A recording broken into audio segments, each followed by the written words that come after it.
So welcome back to Hollywood Tamil. 2025 பார்த்தீங்கன்னா ஒரு 90s political drama சீரீஸாக எடுக்கப்பட்ட டெத் பை லைட்னிங் அப்படின்ற சீரீஸை இப்போ நெட்ஃபிளிக்ஸ்ல தமிழ் டப்பிங்கோட ஸ்ட்ரீம் பண்ணியிருக்காங்க. இந்த சீரீஸ்ல டோட்டலா பார்த்தீங்கன்னா 4 எபிசோடு இருக்கு. ஒரு எபிசோடுமே 15 மினிட்ஸ் டியூரேஷன் கிட்ட வந்துருது. சரி, கதை அப்படின்னு பார்த்தீங்கன்னா ஜேம்ஸ் கால்ஃபர்ட் அப்படின்ற ஒரு நபர் இவர் ஃபேமிலியோடு சேர்ந்து விவசாயம் பண்ணிக்கிட்டு ஒரு பீஸ்ஃபுல் லைஃப் வாழ்ந்துட்டு இருக்காரு. அப்ப யுஎஸ்ல நடக்கிற பிரசிடென்ட்டுக்கான வேட்பாளர் வாக்கெடுப்புல இவரு பாத்தீங்கன்னா ஸ்பீச் ஒண்ணு கொடுக்கறதுக்காக போவாரு. இருந்தாலுமே இவர் ஸ்பீச்சை பார்த்துட்டு அங்க இருக்கிற எல்லாருமே இவரை பாத்தீங்கன்னா வேட்பாளரா ஓட்டு போட்டு தேர்ந்தெடுத்துடுறாங்க.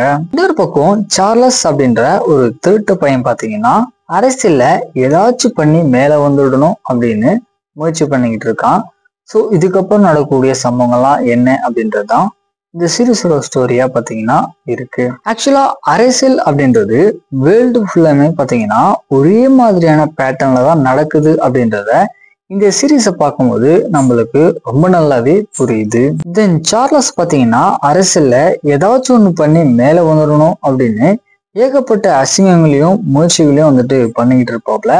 ஸோ அதுக்கேற்ற மாதிரியான ஒரு தரமான ஆக்டிங் அவர் கொடுத்துருக்காரு. டெக்னிக்கல் சைடு அப்படின்னு பார்க்கும்போது சரி, 90s 80s இந்த டைம் பீரியடுக்கு ஏற்ற மாதிரியான அந்த செட் ஒர்க்கா இருக்கட்டும், cinematography, background music, sound effect, இது எல்லாமே ரொம்ப அருமையாவே இந்த சீரீஸ்ல விஷுவலா காமிச்சிருக்காங்க. ஸ்கிரீன் பிளே வைஸ் அப்படின்னு பார்க்கும்போது சரி, எந்த ஒரு இடத்துலயுமே பாத்தீங்கன்னா பெருசா லேக் அப்படின்றதும் இல்லை. ஸோ கண்டிப்பா இந்த சீரீஸை ஒன் டைம் ட்ரை பண்ணி பாருங்க. ஒரு தரமான சீரீஸ் தான். ஒரு சில அடல்ட் கண்டென்ட் அப்படின்றது லைட்டா இருக்கு.